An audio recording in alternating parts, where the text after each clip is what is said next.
దేవాది దేవుడికి అనగా దేవుని యొక్క బిడ్డలను దేవాది దేవుడు ఉన్నతమైనటువంటి స్థానంలో పరలోక రాజ్యంలోనికి నడిపించాలని ప్లాన్ చేసి చాలా ఉన్నతమైనటువంటి త్యాగాన్ని చేసి బలి అర్పణగా మారిపోయి రక్తాన్ని చిందించి ప్రతి ఒక్కరిని సంఘంలో చేర్చుకొని పరలోక రాజ్యం వైపుగా ప్రయాసపడి నడిపిస్తుంటే మధ్యలో యొక్క అమాలేకీలు ఏం చేస్తున్నారు అనగా అడ్డుపడిపోతున్నారంట.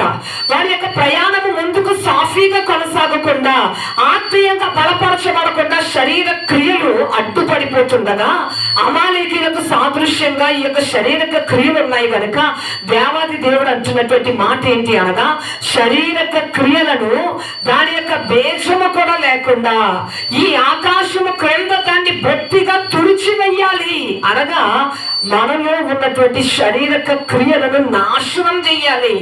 ఒక్క క్రియ కూడా మనం వచ్చకూడదు. 10 ఆజ్ఞలలో 9 ఆజ్ఞలు ప్రయాసపడి మనం ఏం చేసామో పాటిస్తున్నాము. ఇంకొక దానిని మనం జయించలేక 9 ఆజ్ఞలు పాటిస్తున్నాం కదా. ఒక్క ఆజ్ఞే కదా, ఈ సినిమాయే కదా, ఈ లోకమే కదా, ఈ చిన్నది జయించలేకపోతున్నాం. ఫోన్లే 9 చేస్తున్నాం కదా. మెజారిటీ ఎక్కువ మనం చేస్తున్నదే ఉంది కదా, ఇది ఒకటి వదిలేద్దామని లూజ్ గా తీసుకున్నామంటే ఆ ఒక్కటే మన నాశనానికి దారి తీస్తుంది. కనుక దేవుడు అంటున్నాడు, ఎప్పుడు కూడా ఎంత మాత్రము కూడా అమాలేకీల శేషము కూడా ఉండకుండా జాగ్రత్త పడు అనగా, ఒకవేళ మన జీవితంలో శారీరక క్రియ ఏదైనా మన జీవితంలో చోటిస్తే గనక అది మన జీవితాన్ని నాశనం చేస్తుంది.